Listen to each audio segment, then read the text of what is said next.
And we have a special guest, Igor Bosc, Chief Technical Advisor, ILO Work in Freedom Project. And we have designated discussant, Shireen Haq, Naripokkho, Indrani Mazumdar, Center for Women Development Studies, Delhi. And we invited Dr. Samita Sen, Professor of History, Cambridge University in the UK and member of ILO WIF Advisory Board. So, and we have a very small number of participants here. So before starting, I think I would like to invite all of you for a small round of introduction. Could you please introduce yourself briefly? Yes, please. Hi, everyone. My name is Igor Bosc.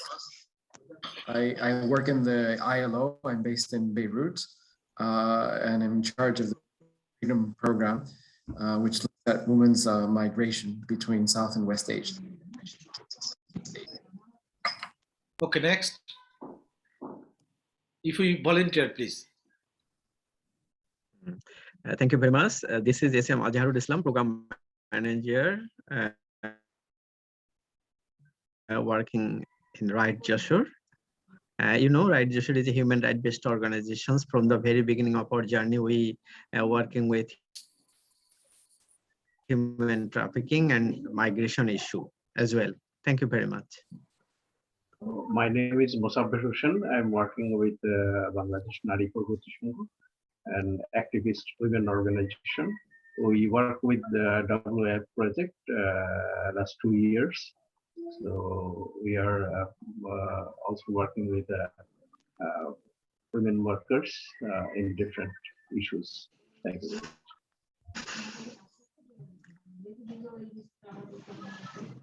Yes, please. Next, please. আমি খায়রুল মামুন মিন্টু, আমি বাংলাদেশ নারী প্রগতির সঙ্গে কর্মরত।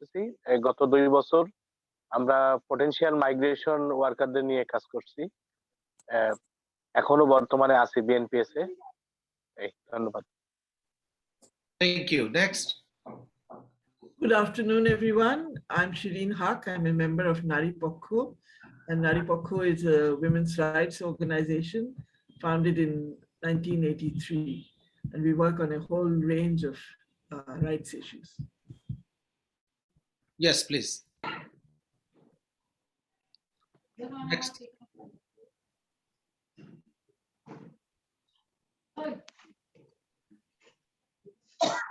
Hanan bhai, you can. I'm Hanan Bishas. I have been actually working in Freedom Project from the beginning. It's in 2015 and till now, and I have been trying to give my input in this research. That's it. I have been in a team member among others. Okay. Next. Yes. Yeah. You asked me to. I don't know who is. Indrani has joined. Yes, Indrani has joined. Yes, Indrani, thank you very much for joining. Maybe Indrani, can you come in and speak about yourself? Mazumdar, thank you very much for inviting me for this discussion. And I used to work with the Center for Women's Development Studies in New Delhi. I retired from there a few years ago in 2020, and I have been working on migration issues, mostly, basically internal migration in India for the past over a decade. And I've also been associated with the Work in Freedom program as part of this research. Research is my line of work. Thank you. Thank you. Thérèse, could you please? You want me to introduce myself? Well, I've been in Bangladesh for over 40 years. I don't count the years anymore. And I've been working with the Drishti Research Centre on migration issue for the last 21, 22 years. And we've been associated with the WIF project, phase 1, phase 2. And this is how I met Igor, Indrani, and I'm very pleased they could participate to this dissemination. Thank you. I am inviting others to introduce, please, briefly, if you kindly volunteer, please. Okay, so this is Robiul Islam. I'm from Rapid. I'm representing Rapid. I work as a research economist here. I pass on to Farah Marzan here. Hello everyone, this is Farah Marzan. I'm a research associate of Rapid. I look forward to an eventful event today. Thank you. Okay, then. Okay. Hello. Hi, my name is Androng, and I'm working with the Working Freedom Program for ILO in Bangladesh. Thank you. Next. Hello, I am Murshida Jahan from Kormojibi Nari. Thank you. Thank you. Next.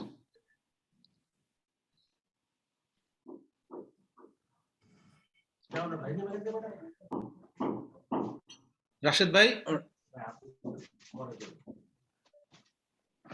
Rashid bhai দেখতে পাচ্ছে Imran Hassan. Eusuf, I would like, yes, I was waiting for Anissa, a member of Drishti. You introduce yourself. I am Anissa Jaman. I am a team member of the WIF study. Thank you. Thank you. Anyone who would like to introduce before starting? I'm Nilufar Yasmin from Stanim and UNESCO. Thank you. This is SMA Rakib representing Bureau Bangladesh. Okay, thank you. Thank you. Anyone? Eusuf bhai, this is Sanjita Sultana from Kormojibi Nari. Sorry, I cannot rename my name. Please give me permission to rename myself. There is no option. Sanjita, thank you. Thank you. Thank you. Thank you, Appa. Okay, if any other participant, I think we can start now. Sorry, there is one Shanti Rosario. She would like to say. Okay. Sorry, yes, I was not. I was muted. Sorry, Shanti Rosario, social anthropologist. My main field is gender research in Bangladesh, women and development and health and all sorts of areas. I've known Thérèse for many years, probably from her early years in the 80s. And I always admired her research and work and the various topics she has been doing it. And she's such an active, inspiring researcher for gender, especially in the gender areas. So I always look forward to listening to her. So I'm looking forward to today's meeting. Thanks. Thank you. Thank you. My apology if I missed anyone. Yeah, so Rosana Appa is here from IR department. Okay. Yeah, it's please, Rosana Appa, can you?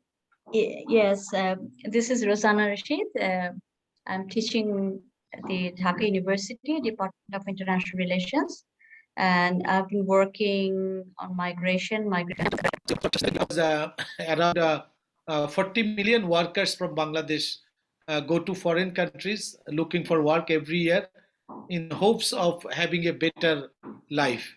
And migration, of course, from economic point of view, social point of view, has always been a vital strategical move for people to change gears in their livelihoods. However, migrating to a different country can bring upon a plethora of issues and barriers that the workers unfortunately come across rather frequently. So now it is also debated that some workers are in much worse state than they would have been in their home countries due to lack of qualifications, barriers of language, cultural differences, being cheated by employers, workplace disasters, low standard of living, difficulty with socialization, among other things. So as I mentioned earlier, that the topic itself is a very important one. And initially at the outset, I would like to request Igor Bosc, Chief Technical Advisor, ILO Work in Freedom Project, to come up with his welcome remarks as a special guest. Igor Bosc. Thank you very much. It's a pleasure to be with all of you. For those, for those who do not speak English, I apologize. You know, I'm sure that I understand a little bit Bangla, but if there are any questions, I'm willing to try to understand and reply. So, and others will be also, I guess, there's also, others are welcome to, I think speak in Bangla if they wish. So in any case, it's a pleasure to be with you. I would like to basically congratulate the team for having produced this research. I think it's very important in documenting the lives of migrant women workers in from different angles.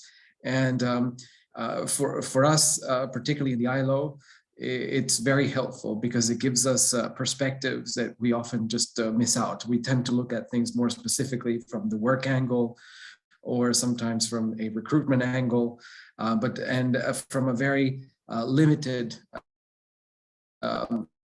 angle, which is basically when the garment worker is involved in the work, or when the garment worker is about, or the domestic worker is about to, get recruited or something.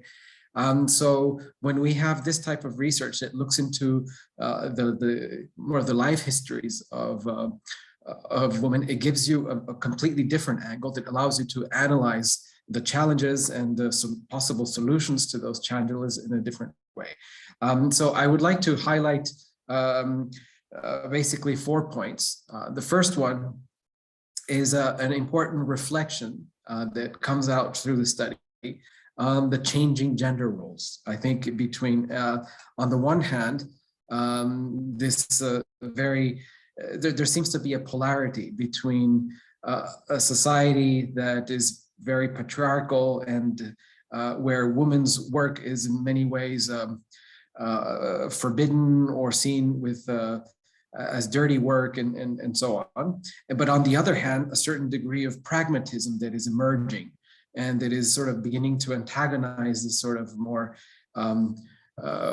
this wider patriarchal perspective. And that is definitely posing all sorts of questions and how societies organize. And I think this is very important to look into.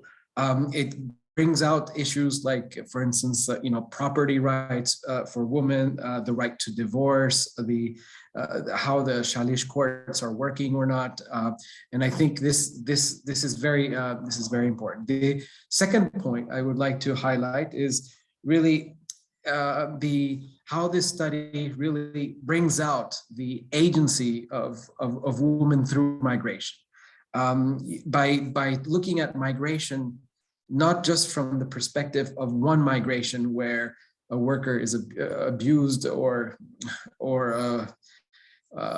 suffers some violation of their rights, and looking at this from a wider perspective of several cycles of migration, we get a very different perspective where in the end you can clearly see that there is a process that leads to further agency for women. Of course, there are bad experiences as well, but overall, it's an opportunity for women to actually enter into the labor market and struggle for their own rights. This is important, very important to highlight. And for instance, looking at the earnings of migration, not just from one cycle of migration, but through various cycles of migration. Maybe one migration was a disaster, but maybe others were much more positive. And this is very interesting to look at. It also breaks the sort of the public narrative that we find in the media, which is about migration and women being always abusive for women. And this is something which, particularly in Bangladesh, is very problematic. And I think this study starts breaking up these this discourse.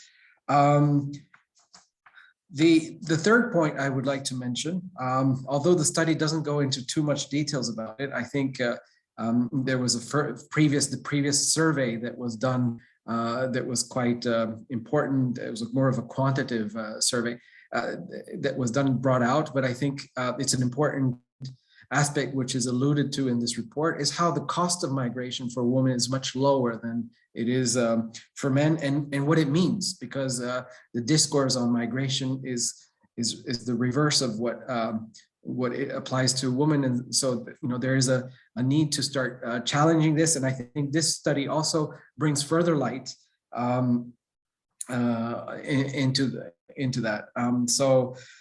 Particularly when you look at the men's failures of migration because of the high cost and other factors, and how women have to basically take this on their own to basically compensate for the losses that either the husband, the son, or whoever had to suffer through. And the last point, which I think is also is very important, is the sort of contrast between the enormous need for work, because there is a demand for work among many women and of course men as well, but then the limited formal options for work, as a result of which there is all this tampering of passports and ages, and you have age bans that, particularly in the case of migration, don't allow women to migrate until they're 25, and this whereas men can migrate. So these are issues which can be easily solved and with the stroke of a pen, with proper policy measures. But of course, there is a significant reservations in society, in the whole patriarchal nature of the framework of women's migration still needs to be challenged. And so this study brings further evidence of how that has to go forward. So I'll leave it there. Once again, I would like to thank Thérèse, of course, and Hanan and Anissa and her whole team, and of course, Rapid. It was very inspiring, and I look forward to continuing our cooperation with you. Thank you. Thank you very much, Igor, for your very encouraging and very, I think, wonderful speech as a background and potential benefits of this research. Now, I would like to invite Thérèse Blanchet, social anthropologist, principal investigator, Drishti Research Centre, for her presentation. Thérèse.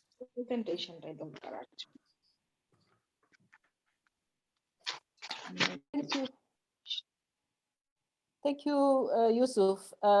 Just a little correction about my name. It's Thérèse Blanchet, not Blanchet. It's a French name.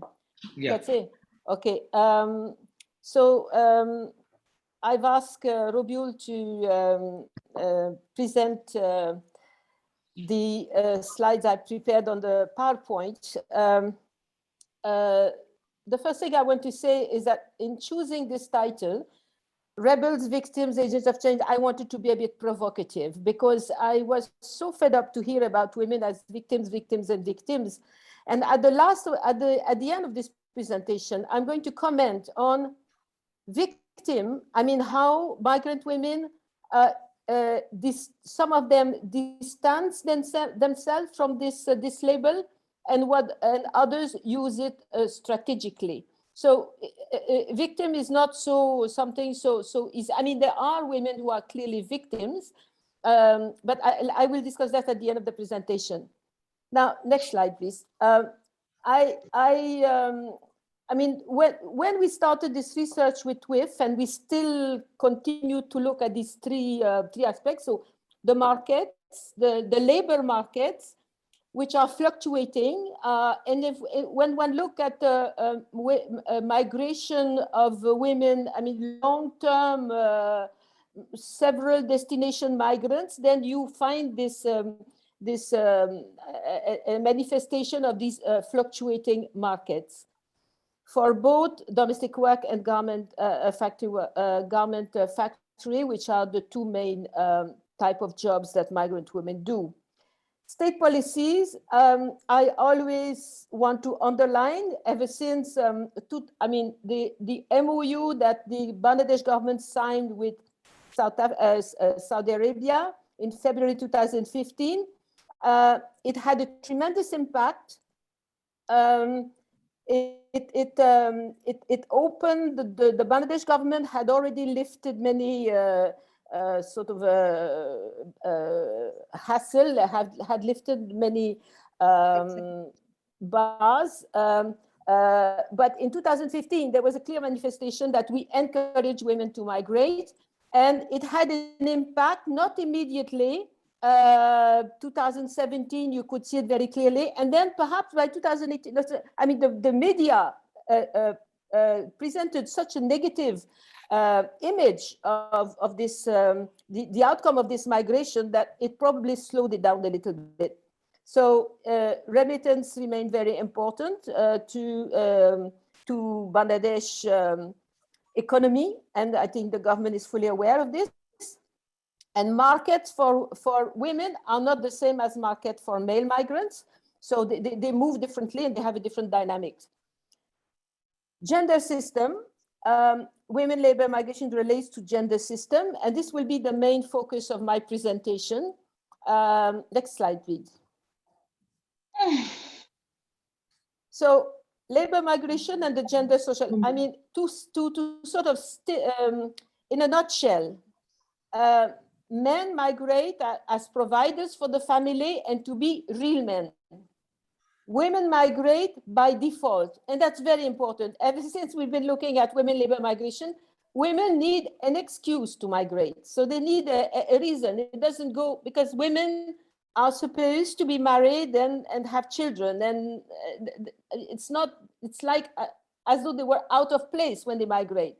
So the excuses are a family that has only daughters, or several daughters with a son who is the youngest of the family and cannot migrate, fathers and husbands who are absent or inadequate providers, and we shall come back on this, husband's behavior for married women, husband's behavior unacceptable, or the family is burdened with debts, causing major crisis.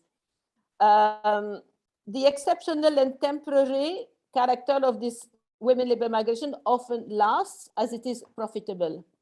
Next slide, please.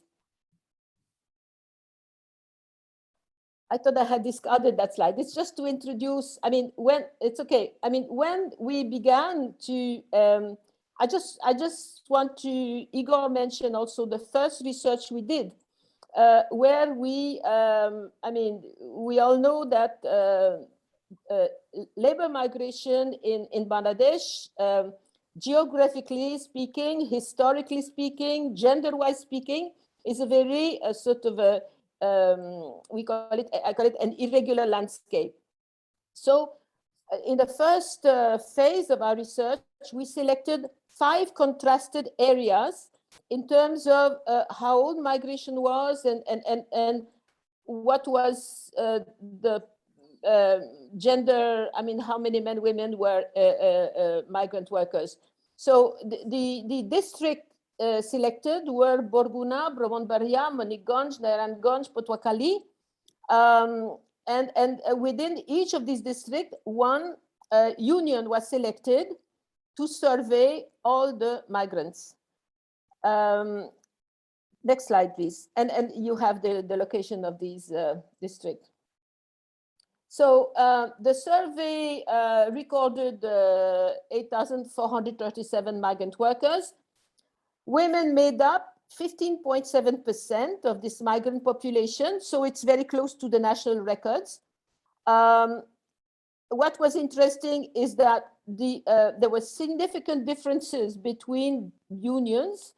So in Borguna, where male and female migration in Borguna was low, it's a new, migration is fairly new there, but about 1 out of 4 migrants were women. So, whereas in Bramanbaria, we had chosen Mujlishpur, we did not expect women in Bramanbaria because it's an area of very high male labor migration, but they used to tell us there is no women there.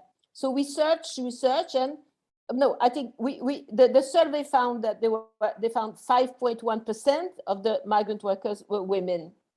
Another interesting thing of the survey is that we knew that before, but it was better documented that there are pockets of female labor migration within unions, where migration is for all kinds of reasons. When migration there is been going on for a few generations, there is greater tolerance towards women labor migration, and it's very interesting to look at the dynamics within these pockets.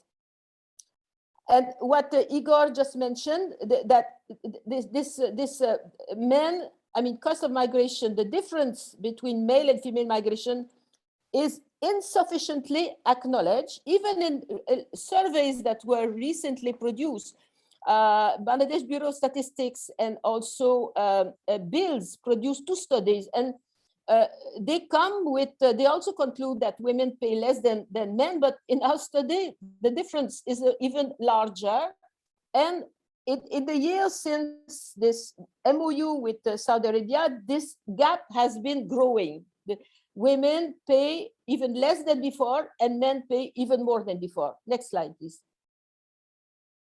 Okay, I just in a nutshell, I think one cannot understand anything to this gender dynamics unless one captures this difference in cost of migration for men and women. I mean, it's just, it's the opposite. I mean, women, I'll show you another slide, the number migrate for free, whereas it's never seen for men, and men pay huge amount of money to migrate. This high cost of migration for men has an impact for women, because if it's their husbands or their son who has borrowed money or sold land to pay for a migration that fails, we have many cases where the women who it was not in the ওরা বলতো আমাদের গোষ্ঠীর মধ্যে এটা হয় না মানে তবু এই লোকের বউ সেটিকে বিদেশে গেছে উপায় নাই. So there's a relationship between the two. Next slide, please.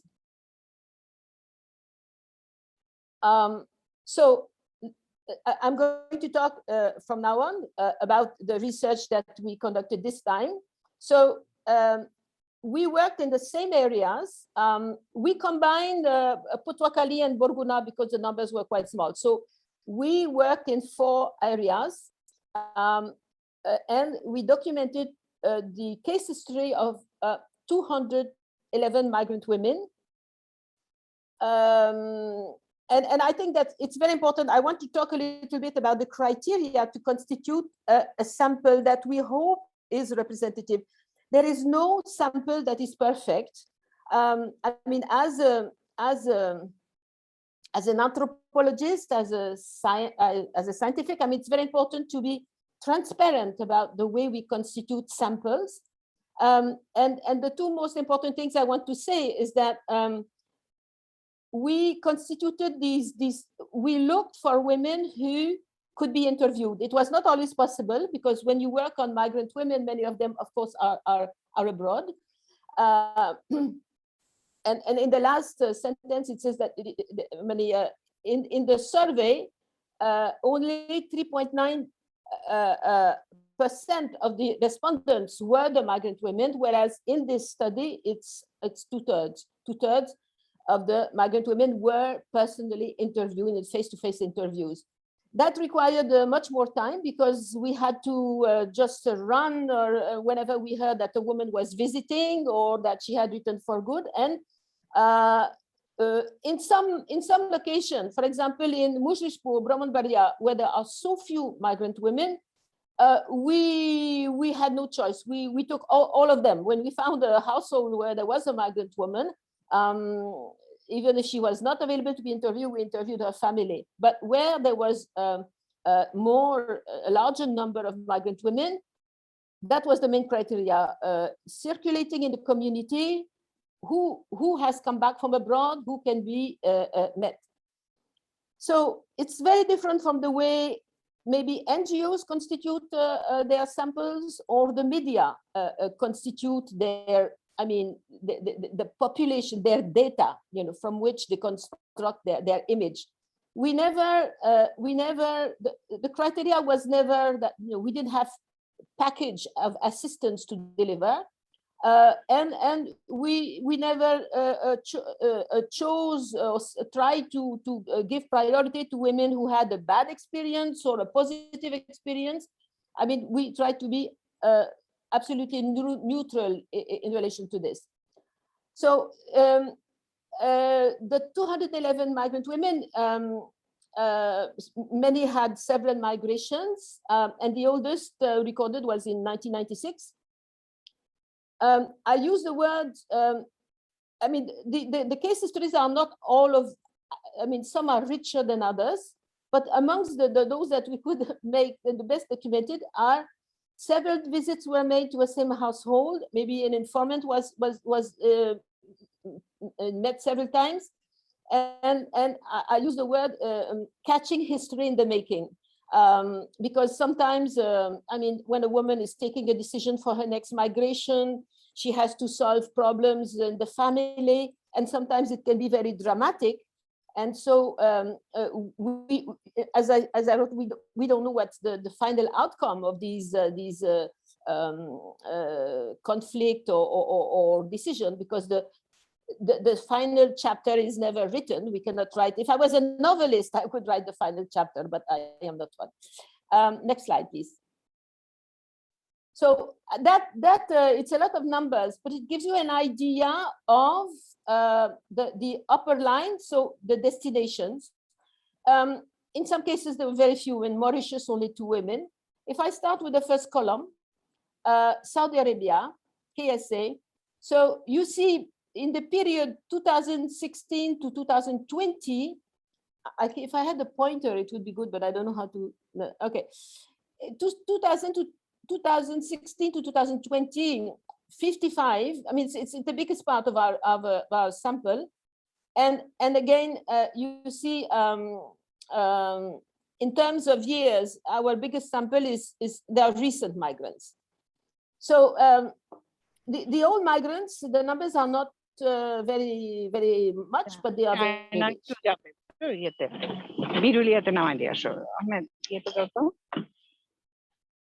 Okay, next slide, please.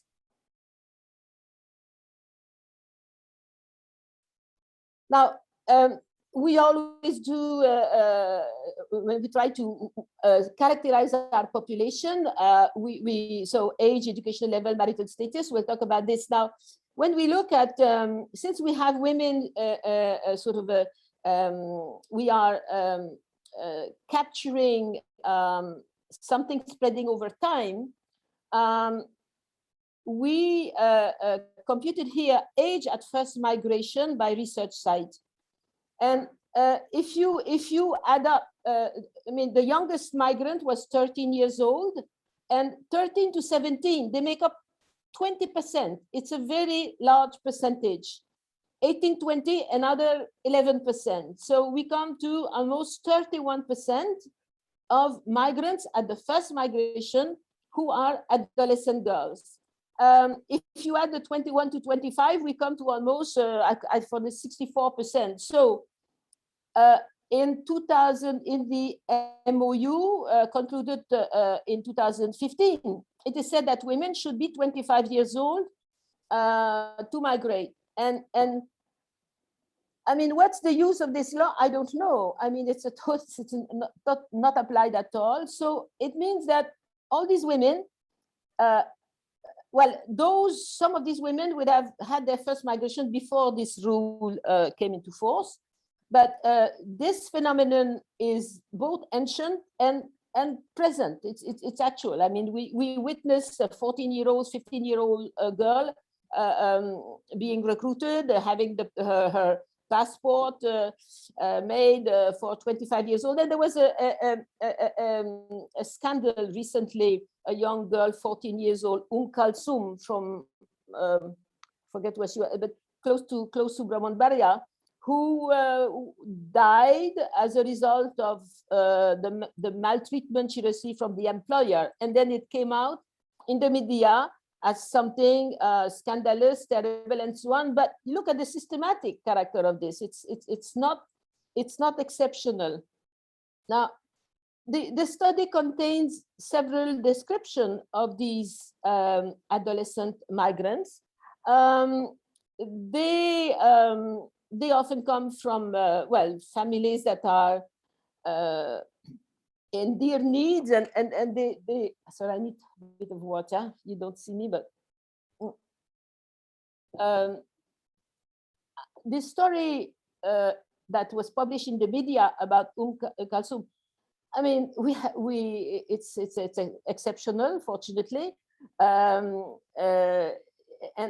these girls. Some of them are sent by the family, but they consent, and some of them take the initiative because the family is in dear difficulties. And there are dalal who specialize in this kind of, we saw that in Mujrishpur, they specialize in this kind of young girl migration, and they convince the parents that they can, it's not a problem, you pay a little bit more and we will fix birth certificate, a passport, and everything.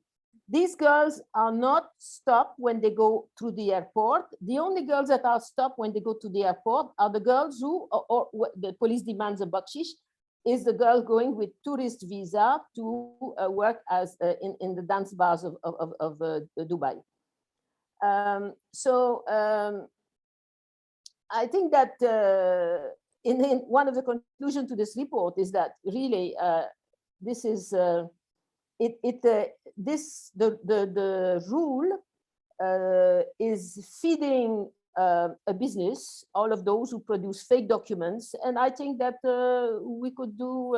I mean, the government should think seriously about changing that rule, and perhaps applying it more. If, for example, if the age was 20 or 21, for boys it's at majority. Huh? It's 18, but for girls, supposedly to protect them, it's 25. Next slide, please. Adolescent labor migration per site. That's quite interesting because I said the 5 sites became 4, and we have roughly equal number of case history from each of the sites. But we have far more adolescent girls migrating from Maniganj and Brahmanbaria. One of the explanations I have is that in Narayanganj, Narayanganj is surrounded with garment factory, and the girls enter garment factories at 13, 14, at about the same age that others migrate. Potwakali Borguna, there is a pattern of internal migration towards Dhaka, Chittagong, and many of these girls were garment factory workers before they migrated. So in Potwakali Borguna and Narayanganj, women migrate a little bit later. And that's why you have this pattern. Next slide. Next one. Now, the importance of migrant adolescent girls in marital cities. You see, 13 to 17, the girls who were never married, they migrate from their fathers, their parents' home. It's very high. 18, 20, many girls have married, but all the girls who never married, and all the girls who, I mean, sometimes these marriages are very brief. They were married, but they were divorced, separated, abandoned, or their marriage is in an uncertain situation. They migrate from their father's home, and their income is to the parents' benefit, it's entirely for their natal family. And parents are very aware of this. I mean, once the girl is married, when we interview the parent, they say, oh, as soon as she comes back from Saudi Arabia, we will arrange her marriage, which is not always the case, because sometimes the girl does not want to be married. And also the parents do not want to lose this source of income. But fathers especially are really embarrassed to admit that they live off the remittances of daughters. They often say that we put money aside for her dowry and so on, but there's a bit of hypocrisy there. And again, these girls who become like sons of the family find their role, if they can cope with the hard work and the difficult adaptation abroad and so on, they are quite proud of their achievements. And so this is the situation. And many of these girls will go on being a migrant worker later on. In my description of cases, I have one, and I will wait to share it with you later on. Next slide, please. I don't know if I'm clear. I speak in English, and I speak behind I produce this PowerPoint with lots of tables, which is not my style. I mean, in my report, there's a lot of case histories, but I do my best considering the technology, and I wish I could see you, not just talk in front of a screen. Marital status at first migration. I mean, that is, you see the high percentage of, we've already covered unmarried, you see the high percentage of divorce, separated, uncertain, widow, abandoned. I think it makes, I forget, 34% are in this situation. I mean, that such high percentage, it's higher than in the survey, because when you meet the women face to face, so when you spend more time on case histories, you more often come with officially they are married or they are separated, but they I mean, often the women who migrate have problematic marriages, and sometimes this is considered to be, I mean, the approach to the situation is one that is, the poor victim again. But I think that women can afford to separate, divorce, because this is the possibility to migrate and earn, and so it's more complicated than that. And I think that in this separation, divorce, there's a lot of women's agency as well. I mean, it's not, sometimes women are victims, but really not always. Next slide, please. Comparing marital status at first migration and at last interview. So, I mean, I wanted to know if there was a big, I think that we come to, I had written notes at the bottom of my graph, which will disappear now. So I think that at the last interview, what's the result of migration? So the unmarried girls, many have married. We have an increase in the rate of divorce as a result of migration. And these are women who've taken the initiative of their divorce. We have a slight increase in separation, hanging, abandoned. So, I mean, women who are not sure about their marriage. And, sometimes this could be linked with women. I wrote a special, I wrote about how women handle polygamous husband. And so when the woman is away and she learns that her husband has an affair or has married, has taken a second wife, most of them, either they come back home and pressurize the husband to divorce that wife, or sometimes they divorce the husband. And the first reaction they have is to stop sending money. This situation, again, I use in the title complex stories, they are different, but what really makes women angry is a husband who is like a small Raja, enjoys himself, doesn't work, and womanize. And if he, on top of that, he takes a second wife, I mean, that is clearly unacceptable. And migration has made it possible for women to leave their husband. I mean, it could, the polygamy could precede the migration. It could be while the woman is abroad, but it's without migration, many women would have to bear with this situation, but really it's not to their liking. Next slide, please. Severe judgment on husbands as providers. Out of 96, so at the first migration, there were 96 married women. At the last interview, there were 99. 43 reported migrating because 21 cases, the husband is a womanizer, took another wife. 20 cases, the husband is not working or he's working but wasting money on himself. 16 cases, the husband is addicted to substances or to gambling.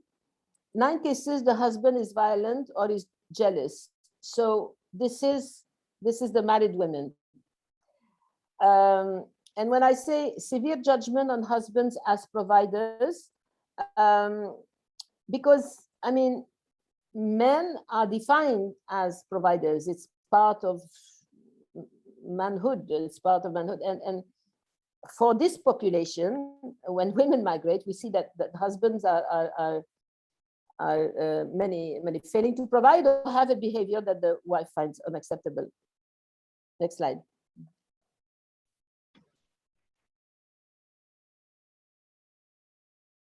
Next slide, please. Well, there's not much to say about educational level, except that there's no surprise here. No schooling, a quarter of the women, and another a little more than half have got up to primary level. And in the survey, when you compare educational level of women migrant with male migrant, you have amongst men a much a larger spread of education achievement, and more men have completed secondary education or HSC. And for me, this is a reflection of something that's been documented repeatedly, that the social economic background of the migrant women is less spread out than it's more concentrated among poor household than male migration. Next slide, please.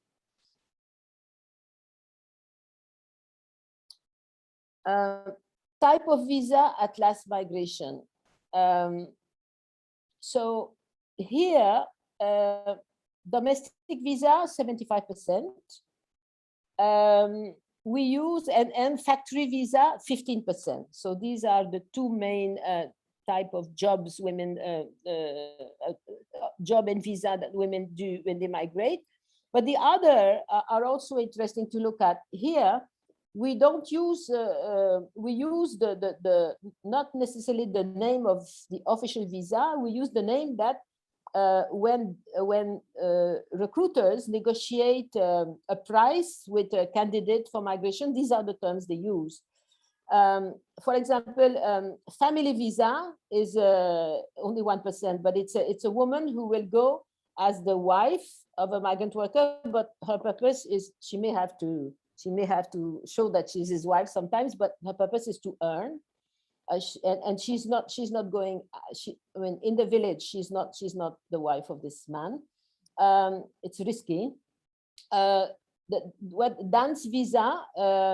Everybody talks about dance visa, but these girls, they in fact migrate with tourist visa, valid for 3 months, renewable once or twice.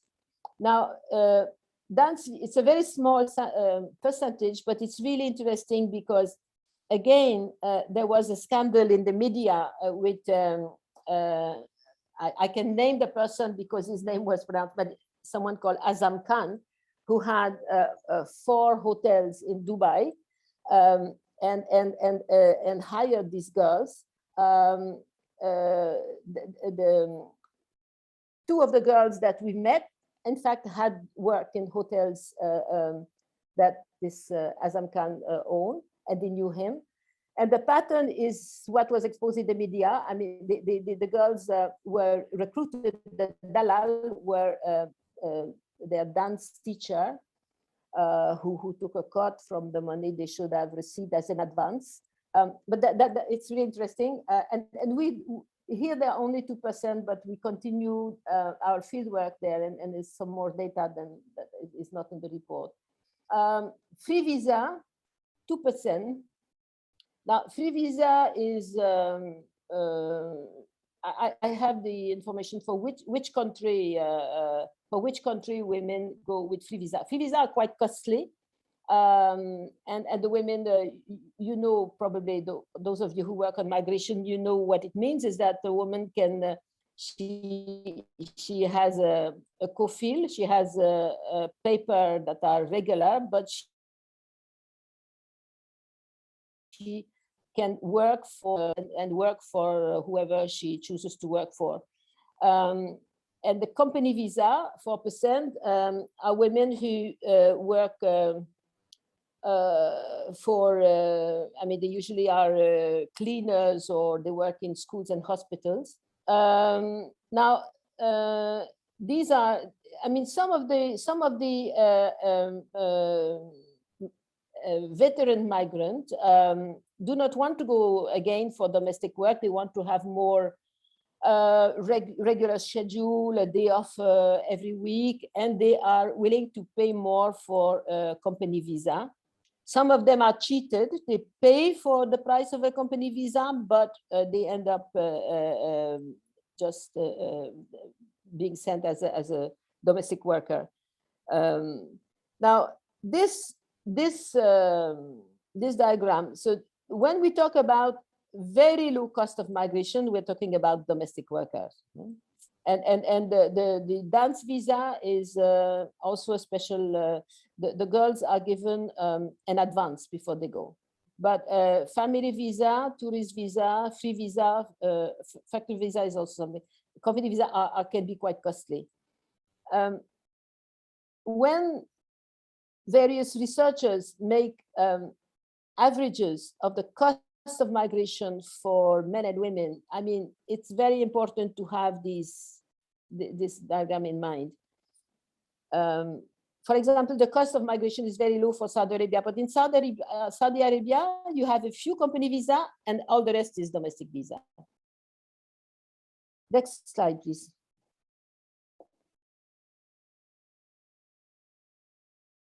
Cost-free migration and number of times migrated. So first migration, you see, cost-free for Saudi Arabia, it's very high. Nearly 30% of the women migrated for free at their first migration, but with the second migration, it increases. And for the third and fourth migration, it increases even more. So, and type of visa, you see it's domestic, dance visa, domestic, dance visa. Next slide, please. Number of migrations per migrant per site. Here we can see that the areas where migration is fairly recent, you see Brahmanbaria, most migrants had only one migration and a few two. Whereas in areas of old migration, you see Manikganj, the pattern is quite different. We have 10 women who migrated to 4 destinations. So this is really very rich. But and these case histories were they took much longer to collect and were very, very rich. Here, it was not so rich, and many girls were not present. Narayanganj is not as, we don't have quite as high a number. And Putwakali, again, Barguna, it's recent migrants. Next slide, please.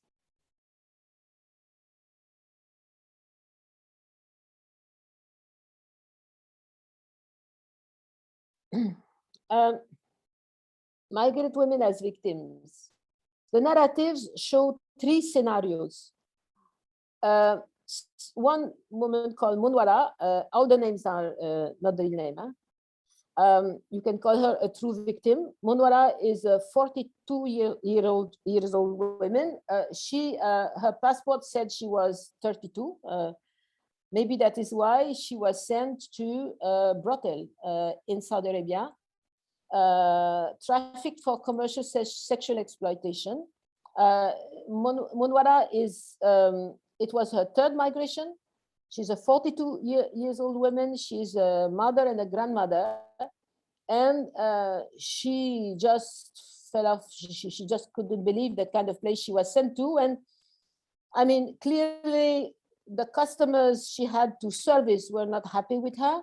Maybe those who ran that brothel felt that there was a mistake in the casting. She runs away after 10 days, and the police takes her to hospital, and for 11 days, and then after 21 days, she returns to Bangladesh. She was never paid for she was not given any money. And when she arrived, she wanted to,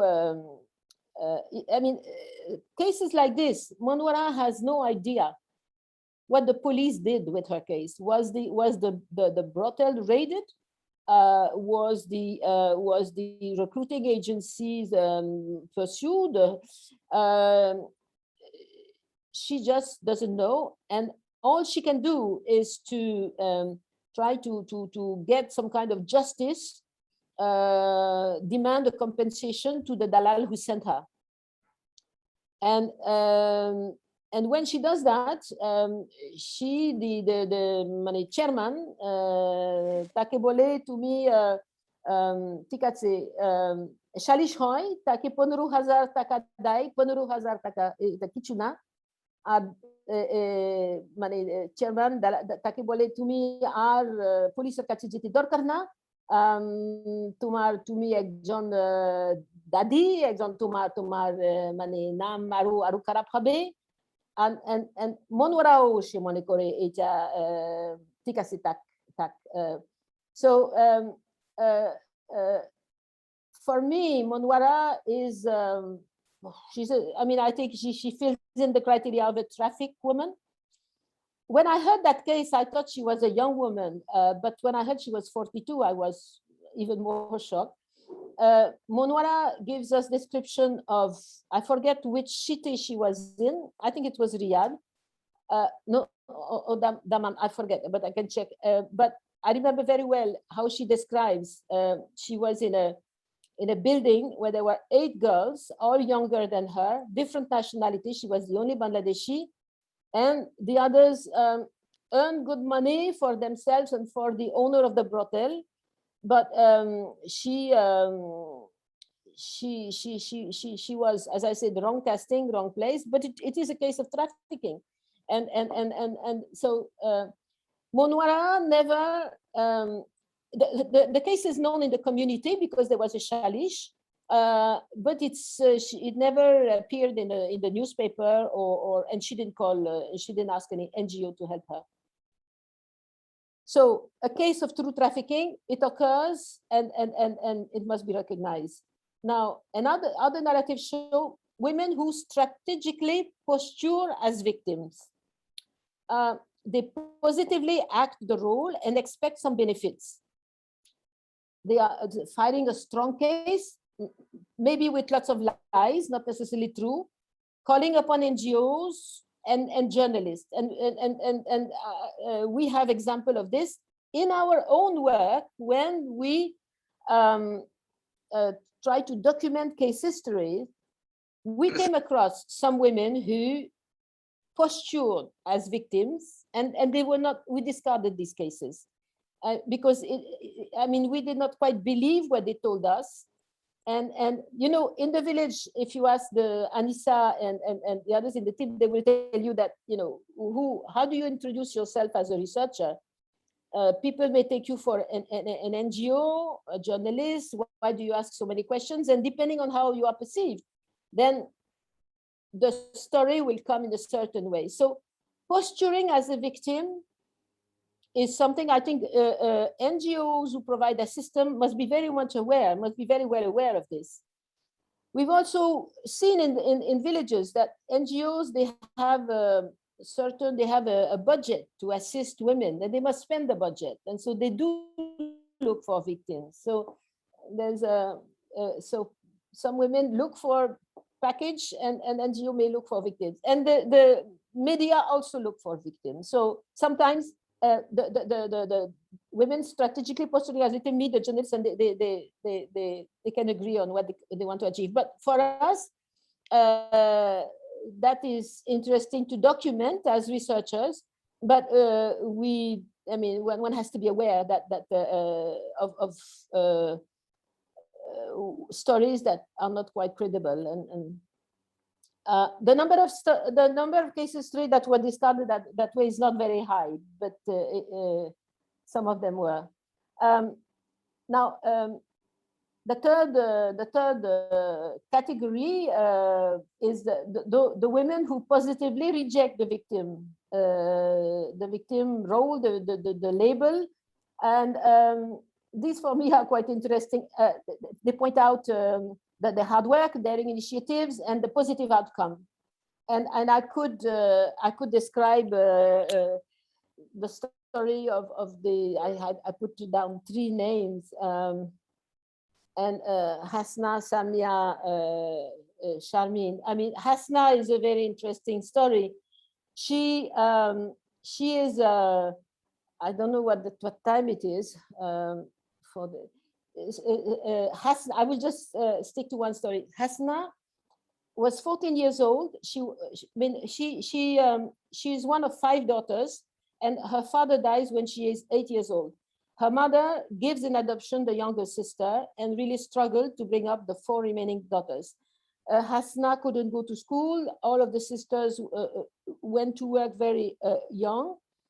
When she was 14 years old, she was working on a building site on the road. So this is really the expectation that such girls she cannot be she cannot have a good character and so on. Anyways, this is where she was, Hasna, at age 14.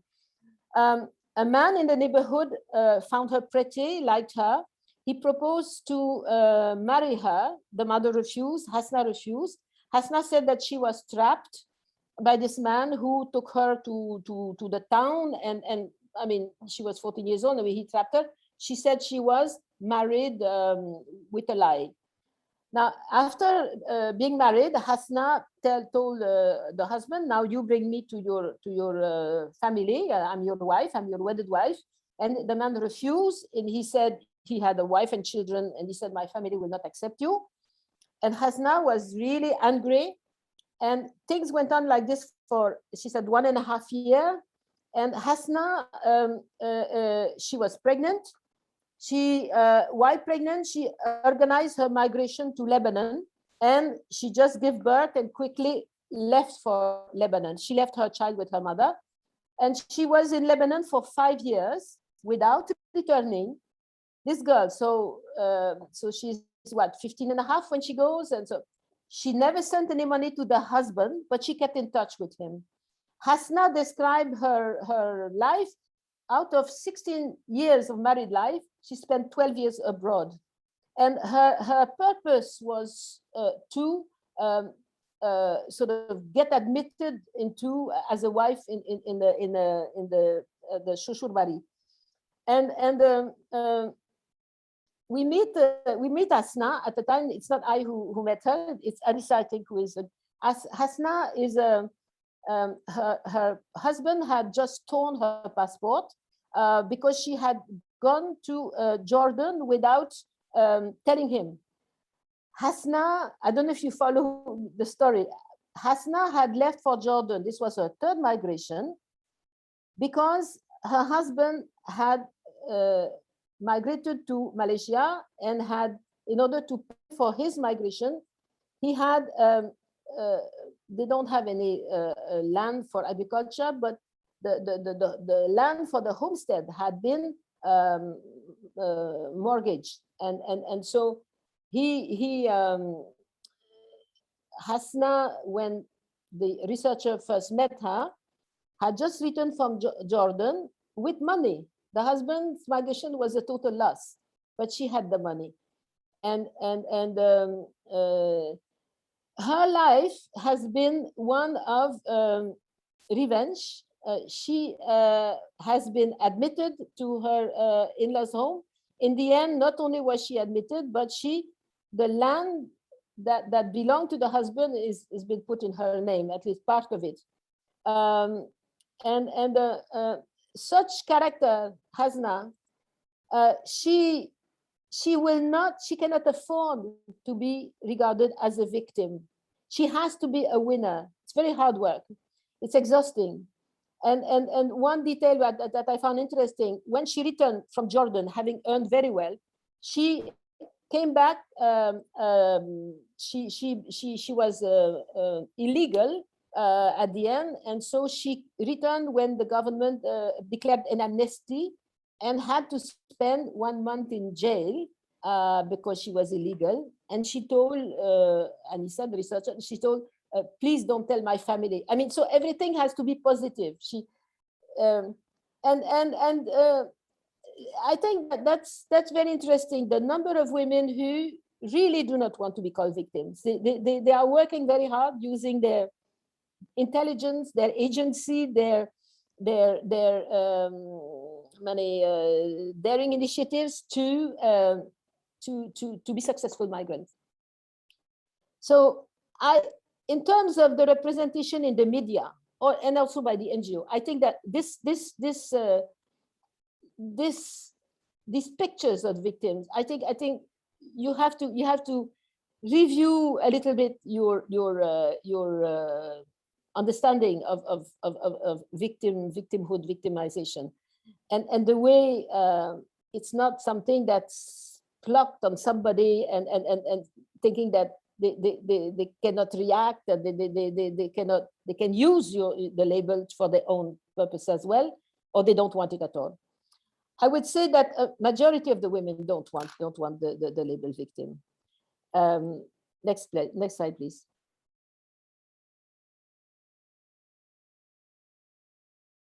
I wrote here, the women acting either of the three scenario just focused could share similar origins in terms of poverty, destitution, early child labor. They all experience deprivation and victimization of a kind, but some build on that and others want to get away from it. Case histories show that same woman at different points in her life and her migratory journey may feel victimized, may rebel, may fight back and become an agent of change or not. As I say, the final chapter is not written. The final chapter is not written in their life, and us researchers, we cannot write the final chapter. But rebels generally stumble against institutions that resist social change. So I describe a number of shalish where, I mean, women are not given justice. Families and chômage do not appreciate women claiming control over their lives and their income. So women may be considered bad women. And in one case, a woman is, her community is excommunicated. I included one case history in this case history. I described a situation in the report where a girl, a 16-year-old girl, in fact, she's not part of the 211 case histories because she never migrated. A 16-year-old girl was waiting to migrate, and she, because of the coronavirus, her departure was delayed, and she was raped. She was raped, and very quickly her marriage, her mother, it got known. The mother went to member, and they arranged a marriage with her rapist to save family reputation. The mother had hoped that the girl would. The girl had a younger sister. The mother said, "I cannot marry her younger sister if our honor is not repaired." And so the marriage was, to repair the honor. Forget about repairing her wound,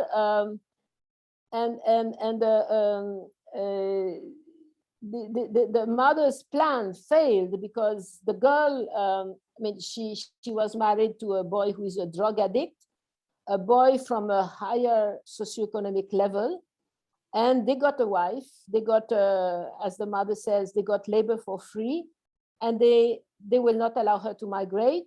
They don't allow her to visit her mother. She's not allowed to take contraceptive. The girl is hoping to migrate. She is hoping for freedom.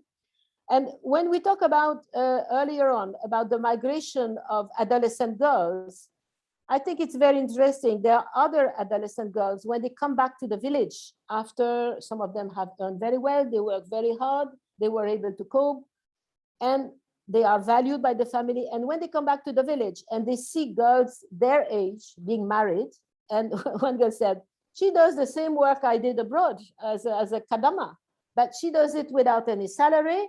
And on top of that, she has to satisfy the husband." I want to go back abroad. I don't envy her at all. So, I mean, I put the case of the girl who was not allowed to migrate to also, because she was raped and married to her rapist, to also give a different perspective on the media, who keep on talking about abuse starting once a girl crossed the border or in the hands of the dalal, and totally ignoring, abusive situations within the shomaj, within the good society, in the name of the purity of the shomaj. And this, for me, that story of a girl married to a rapist, I had seen it in the past. I thought it didn't exist anymore, but it still does. And in some remote corner of Bangladesh, it still does. And the local member, the local representative who had acted as a shalishdar, who had tried to solve the problem, he himself was dead against women's migration. So in his view, he did good. He repaired this girl's family honor, and he also maintained the good moral standard of the shomaj. So all the threats that migrant women can represent, they don't want it. And this man, this man in his 60s, the shalishdar, he believes that all women who migrate are anyway, they become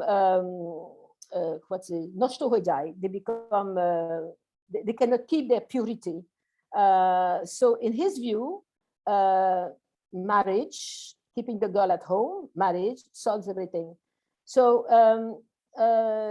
I think that the resolution, we discussed it in the team, with the team here, such resolution of a conflict, how many people would agree with this in Bangladesh? Maybe many people nowadays would think that that's not right, but it still exists. So I think the last two slides, I didn't look at the time. Next slide, please. So, I think that what Igor, the point that Igor made at the beginning, that again and again, to understand the dynamics, women and men labor migration, you have to go back to the cause. Mina knows, but she does not rebel. Now, Mina is a very interesting case. Mina, again, her father died when she was very young, and before her marriage, she's 14 years old when her family sent her abroad. She stays 2 years. And when she returns, her family arranged her marriage through a goto, through a matchmaker, and the understanding of the marriage is that the girl will, she's married to a boy who is his parents' only son. And the purpose is to send this son abroad, but they need money. And so the purpose, it's almost in the marriage contract. I mean, Mina will migrate, and with her income, her husband can migrate.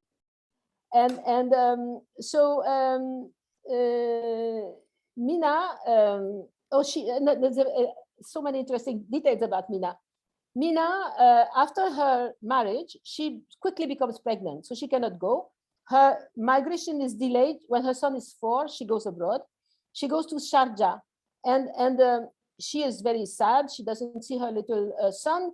And then her employer had a very unusual move, because Mina is not allowed to speak to her son, and he sees her crying, and he said, "Why do you send your money to your husband who behaves so badly with you?" And he takes her passport and goes to the Bangladesh embassy and opens a bank account in Mina's name. And Mina, for 2 years, for the remaining 21 months, deposit her income into her own bank account. And after 2 years, when she comes home, the family does not allow her to see her son. And so they force her to empty her bank account. She says it was 370,000 taka, 3,70,000 taka, to empty it completely to the last taka so that she can see her son. And Mina said, "I purchased family peace. I lost a very good employer. I purchased family peace with my money." And so the husband then goes to Bahrain. And this is what she says about her assessment of the benefit of male and female migration. She says, "My husband now sends 20,000 taka a month from Bahrain. He earns more, but he has to pay for his food and lodging and other costs. I used to send 22,000 taka from Saudi Arabia, but see the difference in cost. He spent 5.5 lakh taka to go to Bahrain and lost 6 lakh taka for his failed migration to Dubai. My own migration cost for 2 migrations after her marriage was about 1 lakh taka, and I give this family above 10 lakh taka. The family understands very well the benefits of women labor migration, yet they give preference to men. It is a matter of family honor." And the women who I want to just briefly give you another quote. Parul, who is also a wife that her husband went to Singapore twice, and twice he failed to earn. She says, "The first time my husband migrated to Singapore, he stayed 1 year. The second time he stayed 6 months. He earned nothing. To the contrary, he was left with a huge debt of 8 lakh taka. In 2015, we still owed 4.5 lakh taka.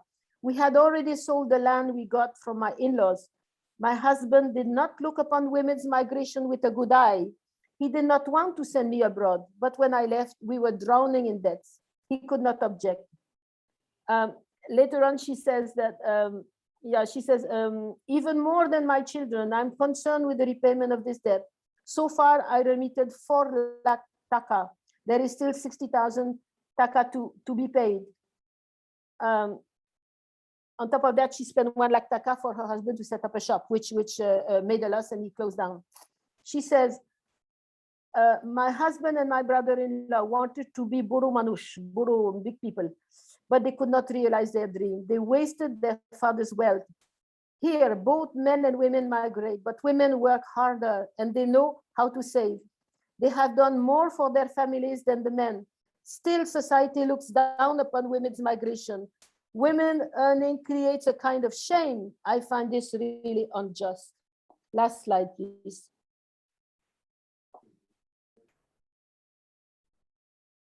who is being fooled? I mean, people have talked about male migration. Dr. Radzak was talking about financial illiteracy. How can such huge amount of money be paid for male migration, knowing that the income is not that good, and not to mention the men who fail to earn completely. So those who work send remittances comparable to women. So as Mina said, you know, remittances is not, my husband spends so much more than me, but what he sends home is even less than what I could send. Preference for male migration persists even when benefits are doubtful. Preserving a gender regime at all costs. This will be my last word. Thank you.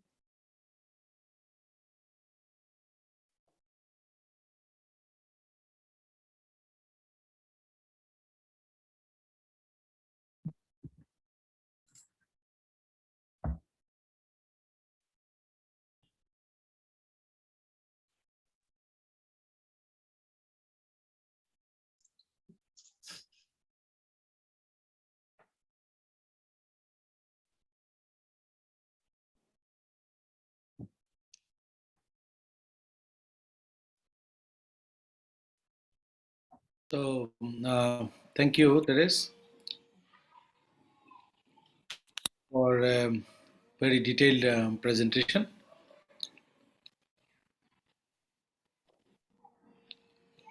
Now I would like to request Shireen Haq, Naripokkho, for her remarks as designated discussant. Shireen Haq, please. Thank you to the organizers of this webinar. And thank you for inviting me to make a few remarks on this extremely rich piece of research on Bangladeshi women who undertake temporary migration to work abroad. The report has highlighted complex trajectories in contrast to the dominant narrative of women for whom such migration is essentially exploitative and or abusive. It is full of anthropological detail revealed through 211 case histories. I have to confess that I was not able to read the report from page to page, but I did enjoy reading a lot of the case histories. They really opened my eyes as well. I will just make a few comments, a few remarks rather. First, to say the very experience of migration, and especially migration overseas, makes certain upheavals inevitable. And this is all the more so for women migrant workers. Both the extent and intensity of that upheaval is likely to be greater for women than men. As we learned from this study report, as well as we have gathered from other reports and often from the media, the majority of women going abroad as migrant workers are rural women without any prior experience of urban living, many for whom they have not even traveled to Dhaka before. And so this is obviously a major life experience. They leave from within a very conservative social environment, and when they return to a very conservative social environment, especially in terms of their families. So although time has lapsed, and during these intervening years, the family's expectations of who she is and it remains somehow static, remains somehow the same. They do not recognize that the woman who left is not necessarily the woman who has come back. There is no way for these conservative families to accommodate the impact of the intervening years of work abroad, which may have had on the personality of the woman, on her level of self-confidence and self-assurance, and on her ability to navigate through unknown geography. Recommendations have been made in this report for legal provisions to ensure protection of property and assets purchased with the women migrant workers' income.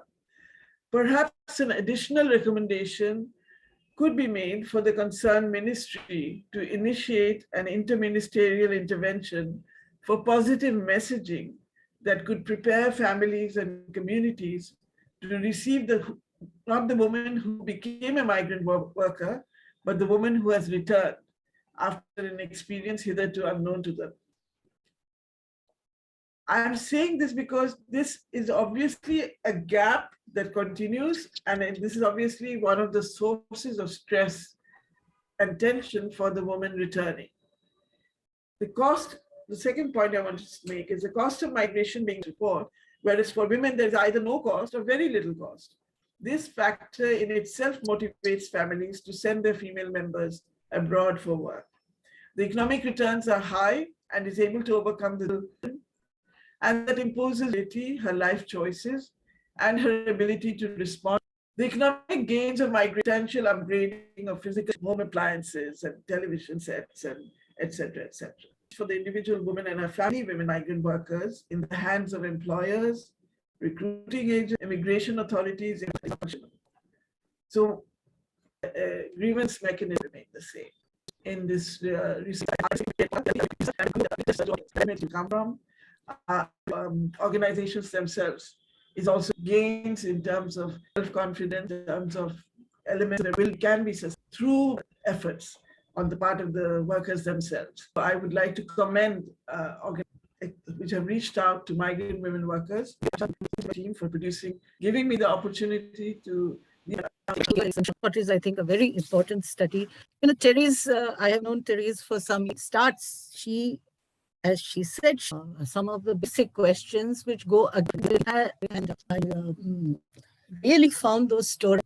One thing is sexual attached to all of family sanction to this. And this is, I think, one factor which we should bear in mind, which is why these women are going. But what is the interest in that? What is the interest of the state in that? Is an extremely Bangladeshi men to migrate, so they accepted the men. So there's a deal as far as that is concerned. So even when the state enters the picture, it's doing this deal in this gendered way. With this, it has been that it's limited in terms of the conditions to which these women are migrating and the conditions to which they return, as Shireen had also pointed out. That one of the points that I wanted to make was, Thérèse, that I really felt that this combination of the quantitative and qualitative in your research has really given it, we get a fuller picture than we would get with either or.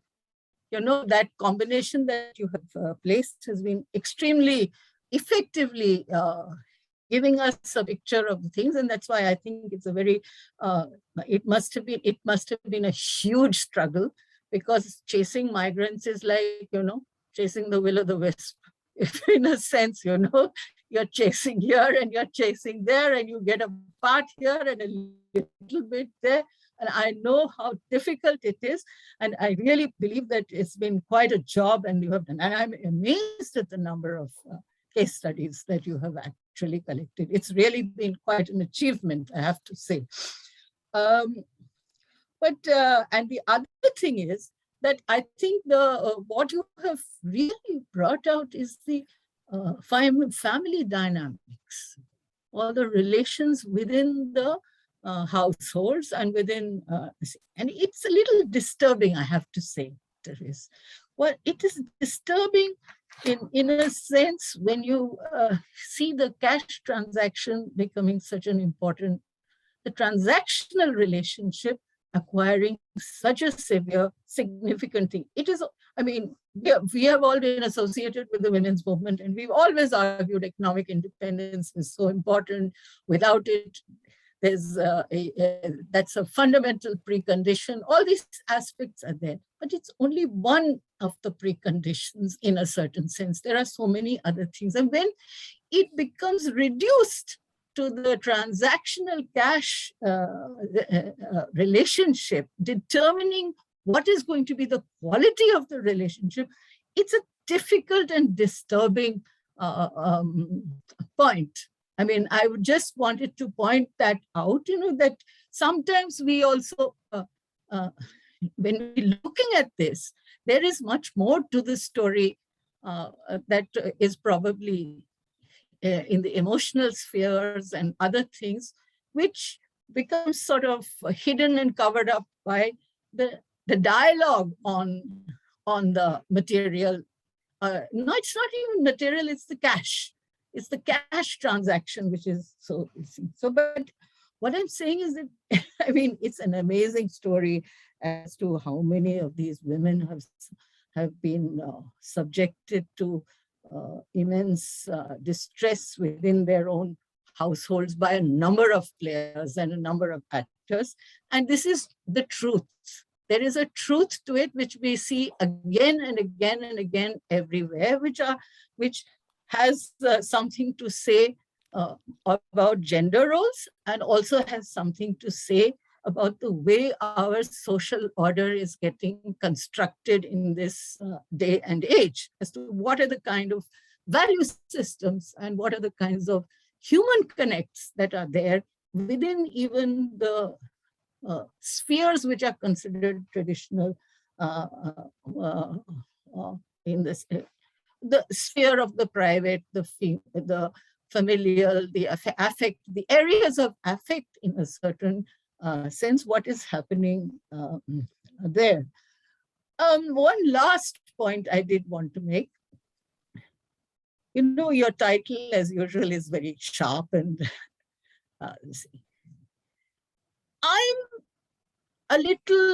I have some reservations about whether this kind of migration, whether it will affect a social change. The fact that some women are able to earn, the fact that some women are able to support their families, the fact that they are even able to assert themselves.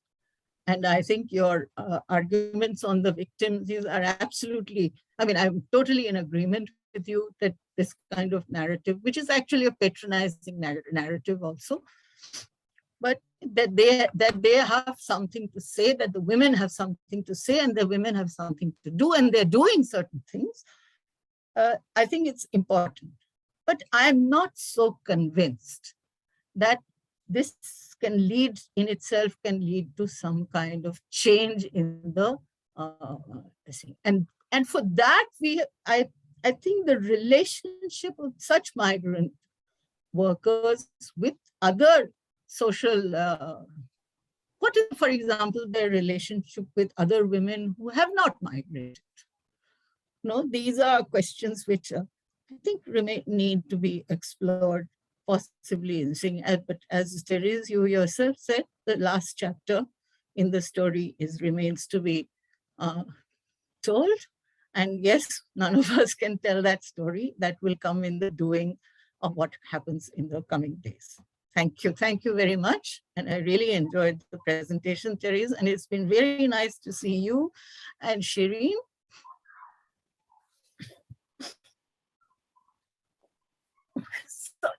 Thank you. Indrani, we are with you. We are with you, Indrani. We are with you.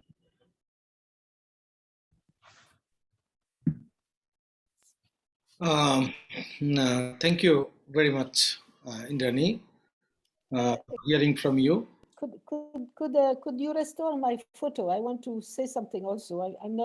I don't see myself, my image. I wanted to talk to. We can see you, Thérèse. We can see you. I thought you know that. So Indrani, big hug to you. I am so delighted we could reconnect.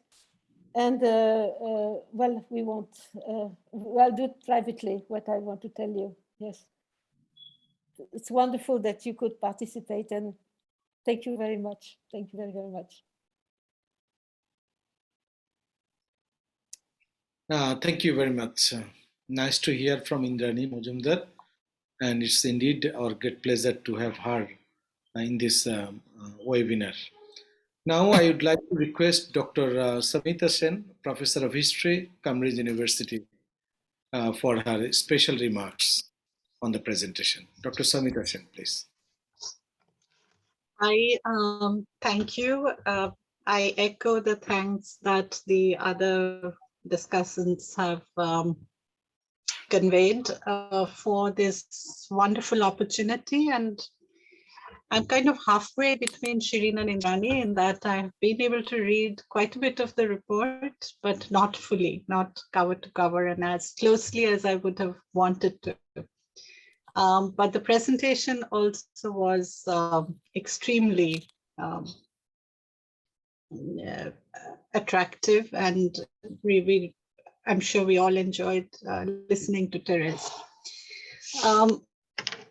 I will respond to, in terms of both responding to your presentation, Thérèse, as well as partly from the report, because there are things in the report that you didn't highlight in your presentation. And I will start from where you finished, and to some extent also issues that both Shireen and Indrani have raised. You ended with the question of gender and its persistence. The sentence in the report that spoke very loudly to me, perhaps because that echoes that is in relation also to my own work, is a statement on page 37, where you say on freedom associated with marriage rather than migration. And I think that issue of marriage that Indrani uses family, I mean, there is many other relations, mothers, real relations that are at play in with the question of migration. Obviously, it is in fact one of those places in which has actually done very little to look at family relations.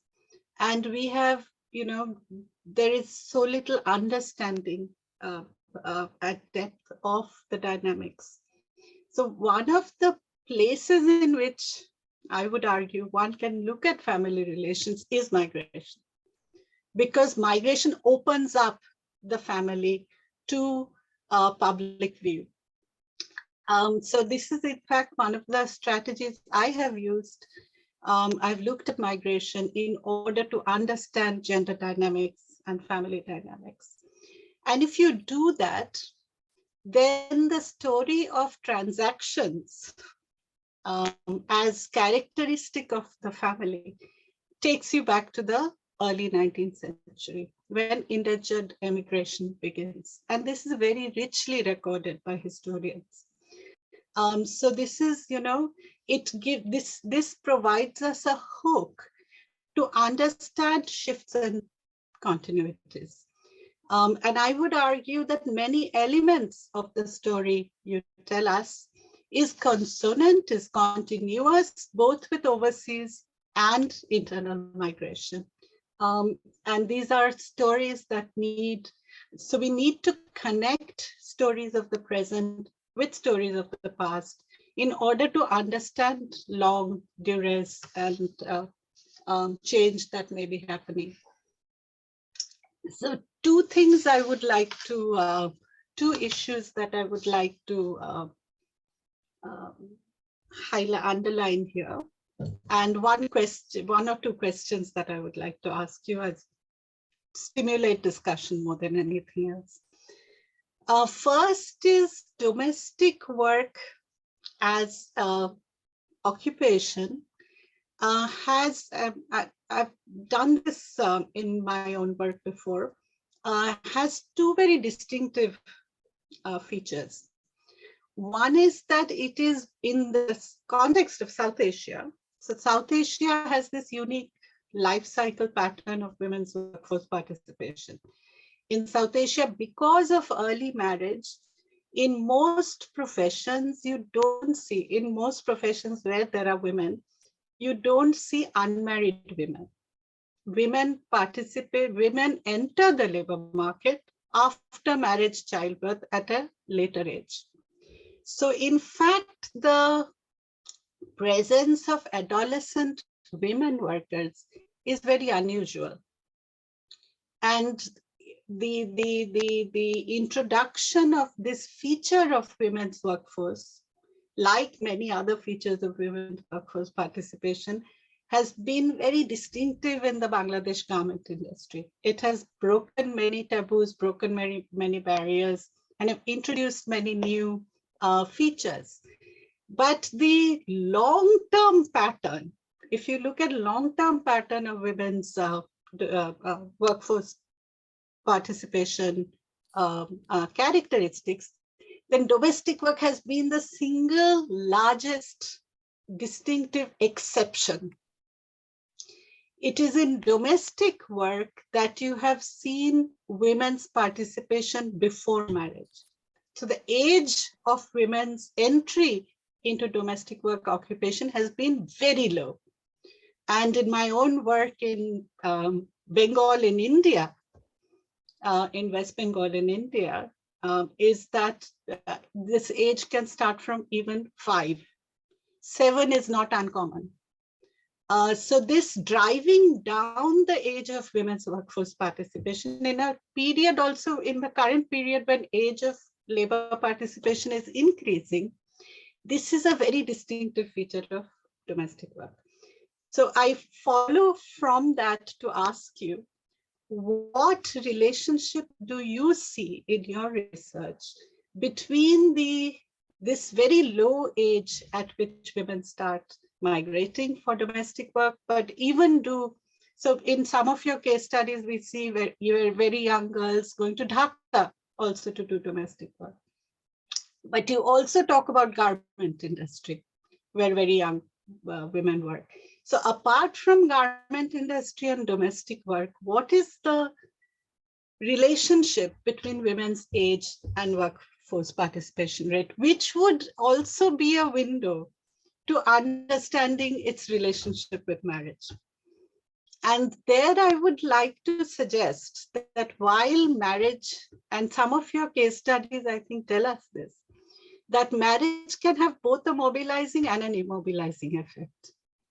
So marriage itself, of course, is mobility, but marriage can also have a mobilizing consequence. Your Hasna story, I think, is a very good example. I forget which, the story where Meena, where the woman has to migrate in order for the man to migrate. So I come to my second point here. And I think the issue of gender differential and the cost of migration, the very, very much higher cost of men's migration that you highlight so much in your presentation and in your report, I would like to probe a little more and ask you a few more questions about that. What do you think, why is that the case? What is the relationship between labor markets in destination countries and the process of international migration that causes such a huge disparity in migration costs? And I would relate that also to the resistance to women's migration, or the seeming resistance, because this sentence that I think Meena said, that families are very well aware of the benefits of women's migration, I think is absolutely spot on. I think that is an extremely insightful comment from a participant. And it is, in fact, the derogation of women's migration should not be taken, I would suggest, at face value, because it is that itself is a means of control. And it is, families don't only control women's sexuality, families also control women's labor. The family as an institution is meant to control this kind of derogation of particular occupations of women or particular economic activities of women, including migration, is also one form of control, I would suggest. And if your material speaks to that argument, I would be interested to hear. My last question.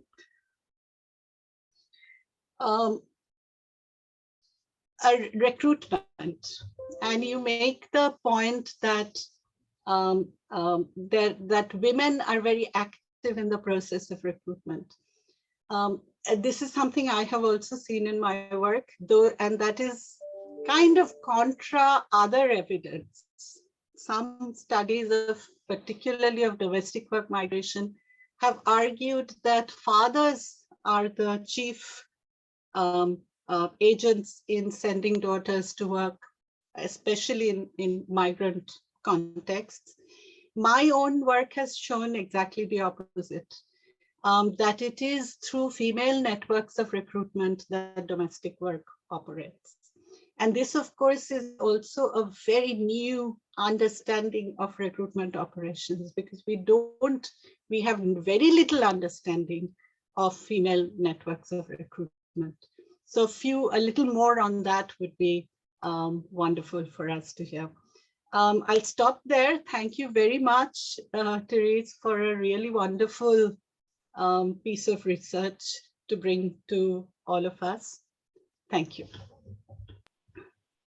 Thank you, Dr. Samita Sen, for your very, very well comments, I think, which will enrich our report. Now we would like to open the floor. I think we have been talking for more than 2 hours. So I'd like to request the participants very briefly if you have any pertinent issues you would like to highlight. So floor is open now, please.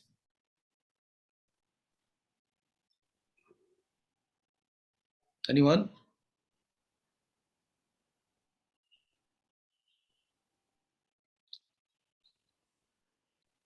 Okay, I think if not, there is one hand from Neha. Neha Wadwad. Please.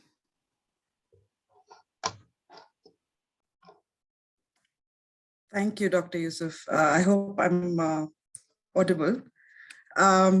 I'd just like to take this opportunity to say a big thank you and congratulations to Thérèse and Hanan and the teams that have done such great work.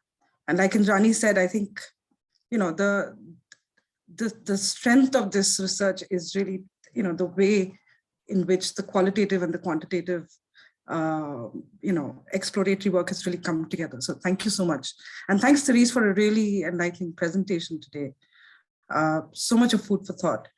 I just thought if I could take this opportunity to maybe put a few points forward. I'll be quick.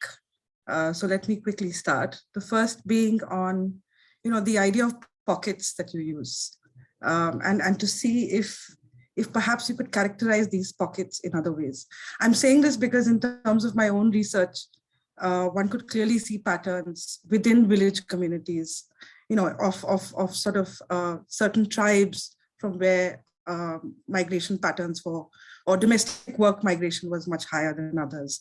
So I'm just wondering if, apart from looking at them as geographical pockets, is there any other characteristic that you could reflect upon that might be enlightening in this discussion?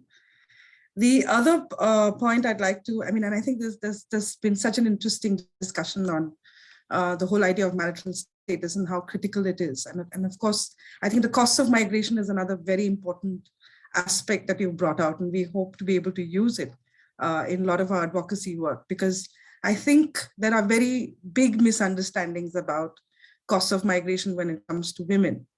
But I was just curious, and we're already, I think, breaking down this idea of married versus unmarried and the different subcategories that exist in between. So I'm just curious, that in terms of also when we do surveys, and this is something I've encountered too, that how do you put the separated category, right, with the abandoned category versus the other sort of post-marriage categories that we have? And I think some of these might overlap, but just your thoughts again on how one really negotiates with these subcategories that we see in terms of marital status.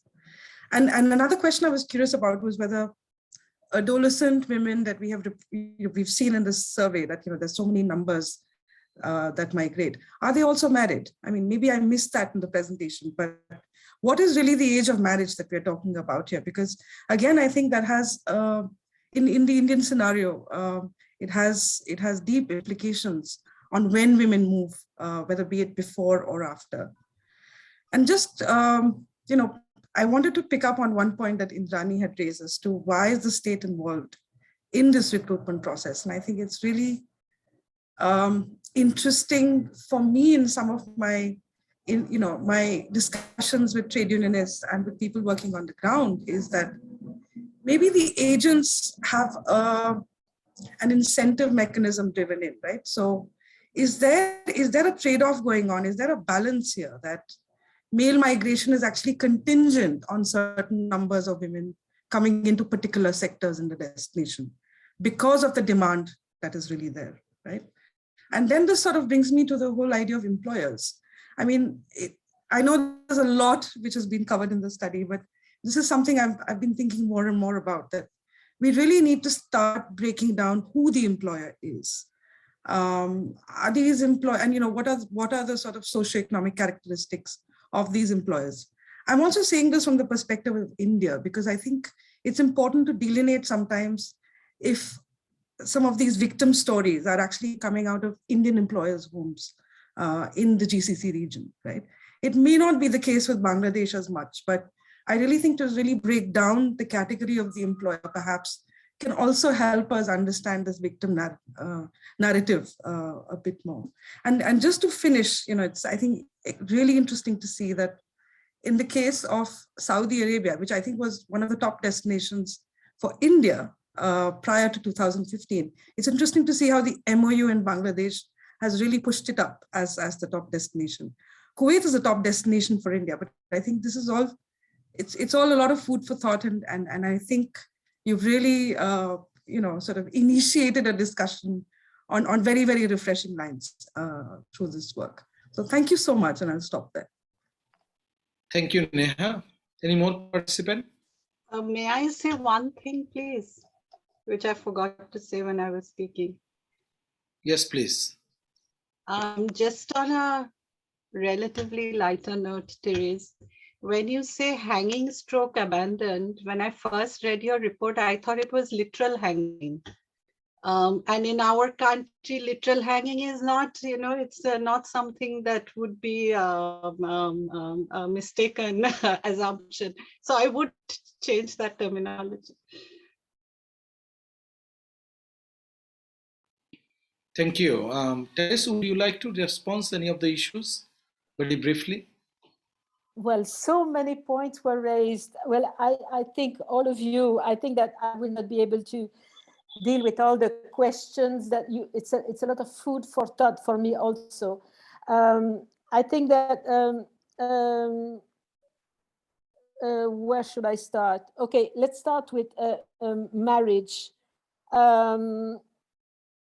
The subcategories of marriage, I'm starting with the last point. I think that one point I did not develop so much in the presentation, but it's in the report. I mean, there are women who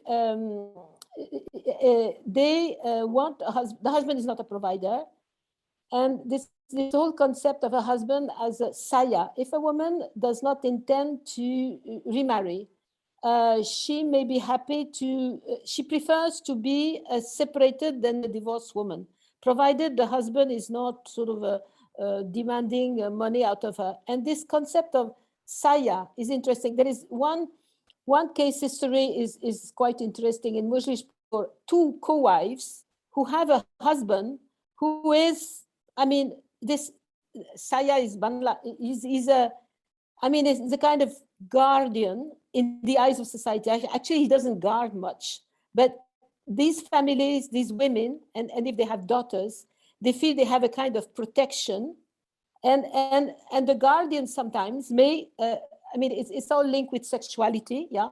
This guardian is sort of a guards the women, but also, I mean, this man had opposed his wife's migration to begin with, to show that he was really guarding them.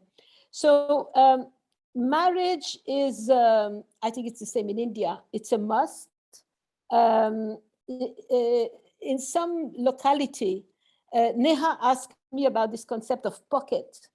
I mean, the 4 sites where we were, I mean, they're quite different in terms of, I mean, how women are mobile, the tolerance of this movement, and Champara, which is the place which is, I mean, where I first talked of a pocket, because it's so different from the surrounding villages where women don't migrate.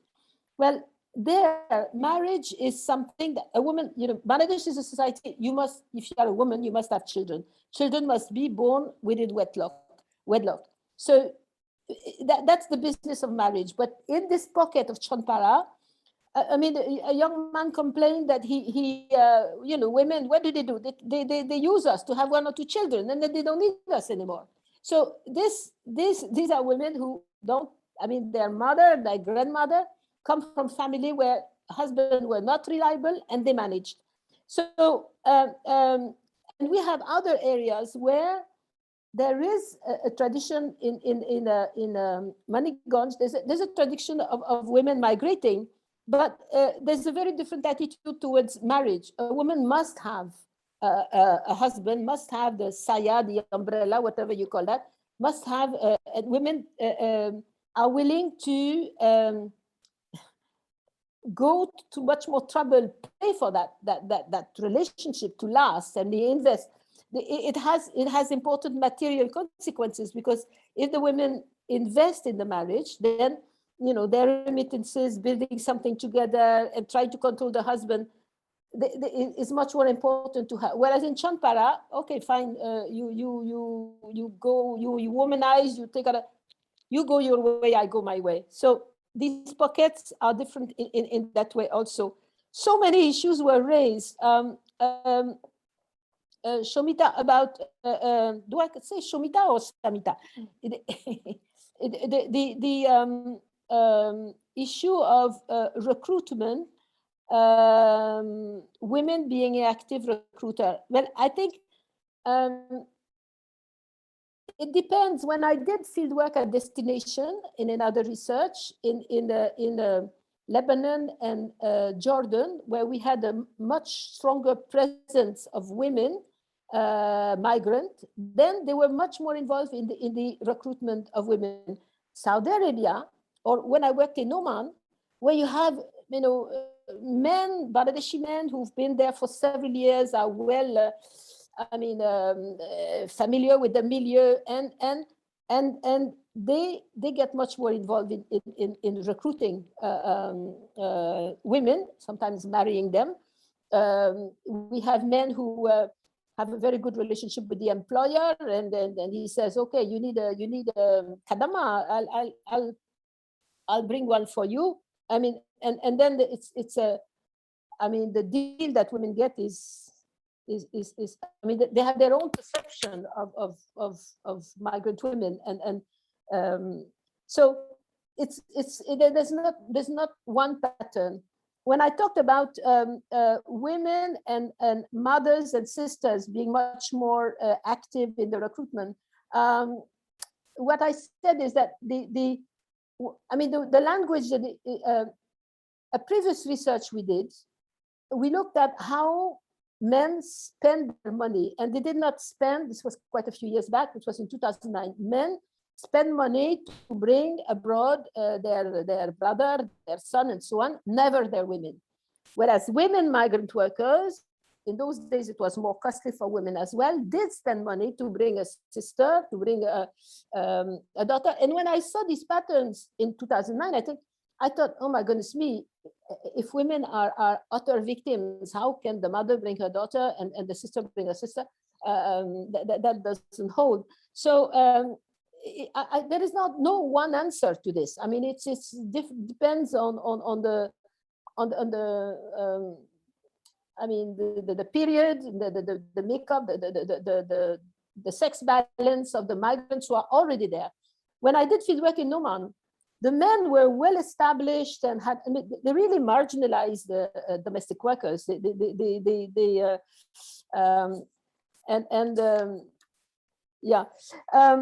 You brought so many interesting issues, and I will sort of I will have to digest them slowly.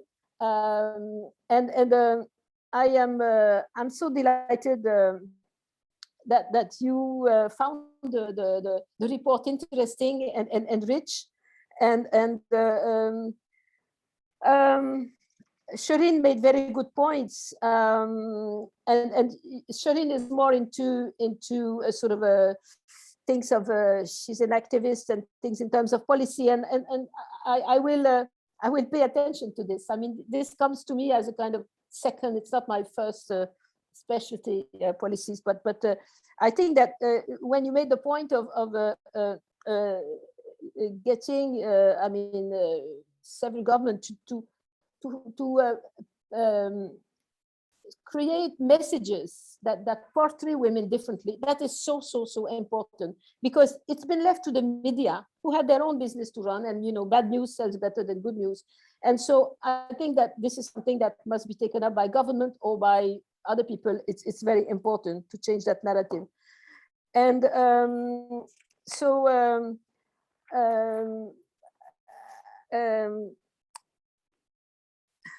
the point that Samita, you made about, oh my goodness me, you brought me to the early 19th century.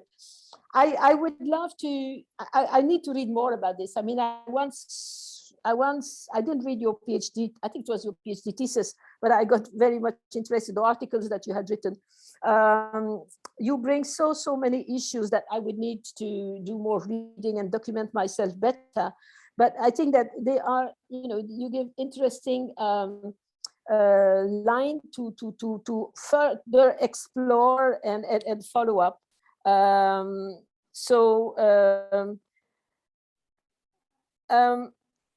About, you asked a question, that would be my last one, because the women's age entering the workforce.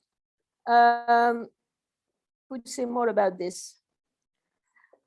I think that women entering the women, what you see in India is the same in Bangladesh. I mean, little girls entering domestic work. We see less of this than we used to do, because there's been a campaign to get girls in schools, and maybe the families were not so. Perhaps there was not the same level of poverty.